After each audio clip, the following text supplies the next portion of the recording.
an unmedicated natural birth without any intervention is a huge goal of mine. I know it's going to be hard, but also extremely doable. Now that we're only 2 weeks away from our due date, I want to walk you through everything that I'm doing right now to remove the fear of giving birth and also just preparing my body to have an unmedicated birth. Like, I'm not a naturally strong-willed person, and that's like why I have never managed to become a runner.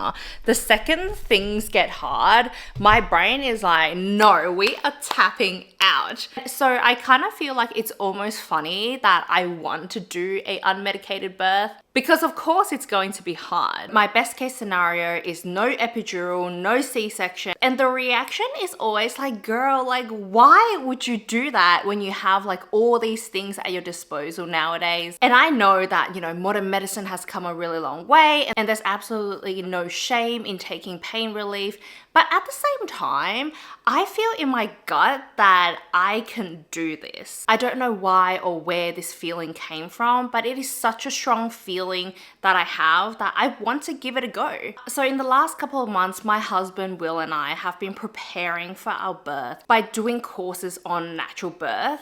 So we've done calm birth, I've done one on hypnobirthing, I've also read a book about it, and I'm looking at YouTube resources on it. And the number one tip that I've learned is understanding my why. And for me, I've been able to find my why during my journaling exercises. I just really want to feel the sense of accomplishment that I can get from having a natural birth.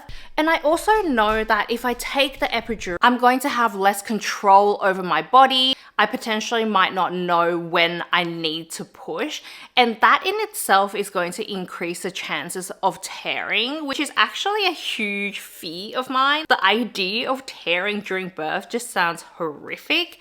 So for me, that's a pretty good reason not to take the epidural. But these are just my reasons, and yours can be completely different, and that's completely fine. You just need to know your why to come back to when it gets really hard. Another journaling exercise that really helps for me is understanding like what about birth is so scary.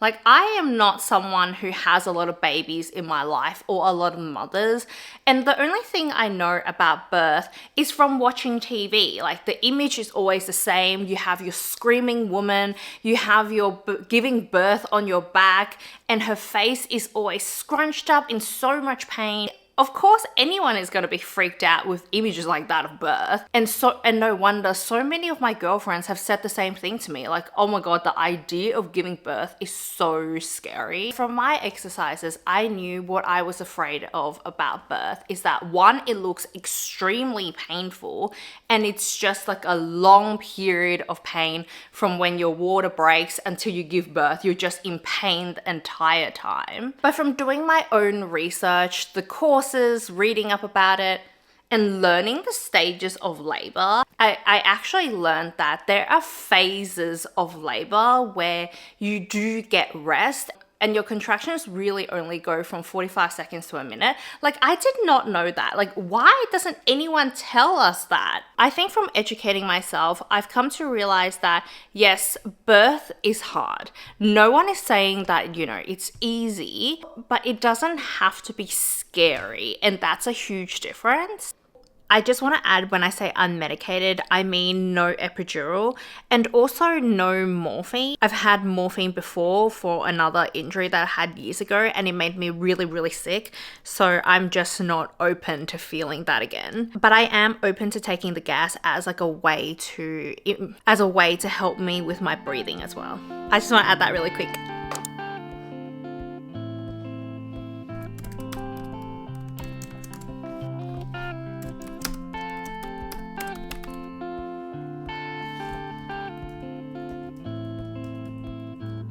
If you need to know one thing about me, is that I am an anxious person and I like to be in control. But of course, birth is not something you can control. So a tool that I'm using is a birth plan. Something that is really important to me is ensuring my birth space is familiar, dim lit, private, comfy, and warm. So before our birth, we are going to the hospital, but in my plan, I've included things like laboring at home for as long as possible. The environment when we get to the hospital is dimly lit. We have my playlist of choice. I wrote down the pain management that I want to use is breathing. I'm open to gas, but not to epidural or morphine. In my birthing positions, I just want to be able to move freely, use the birthing ball as required, and I've also included like a little cheat sheet of positions that are upright, forward, and open. So in my research, I saw that these positions are the best for giving birth because you're not like fighting against gravity.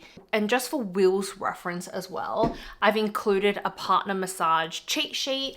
I just went on Google to find images on how to do counter pressure techniques. Like, we've already practiced these at home, but I don't know if he's gonna feel panicked in the moment. So I've included them into the cheat sheet just in case. Initially, I thought for my music, I would put like some upbeat, maybe like some hard style music.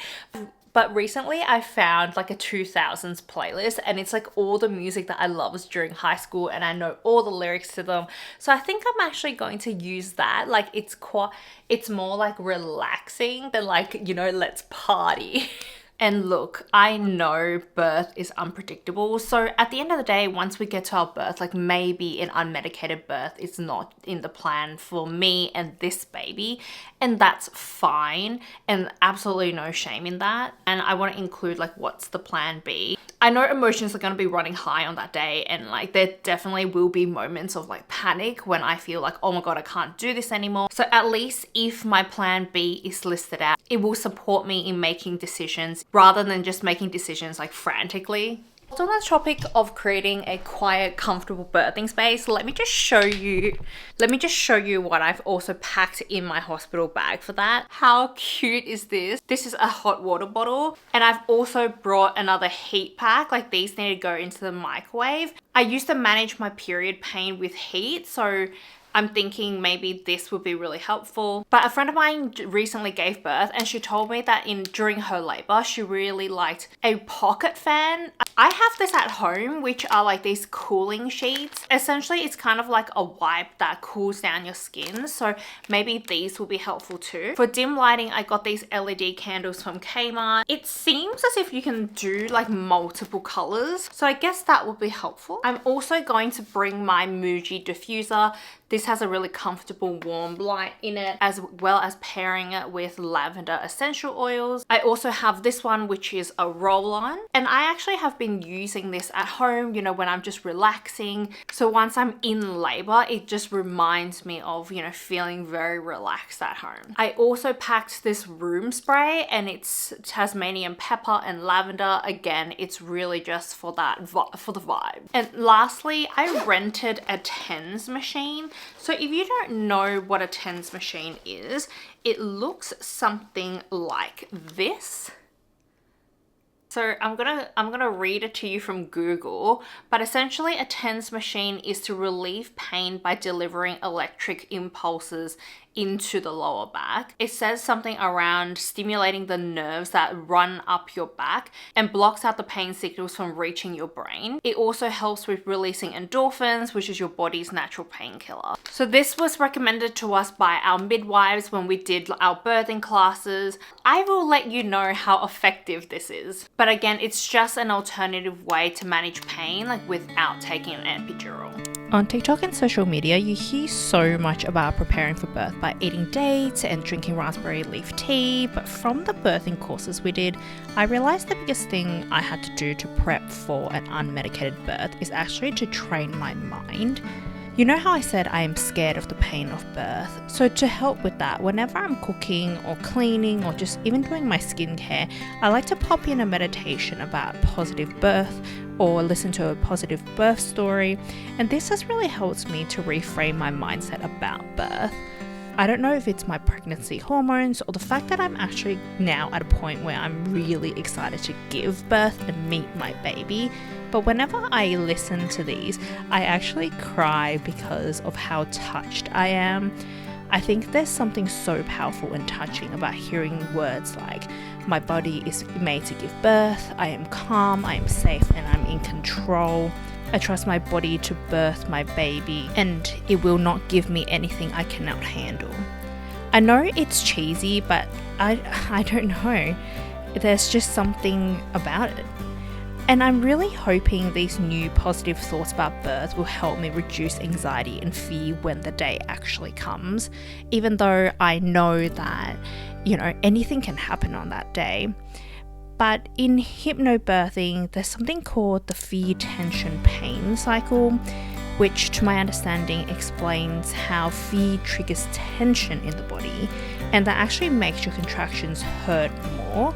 So I guess by trying to replace my fear with affirmations and breathing techniques, I'm trying to create a more calm and comfortable birth.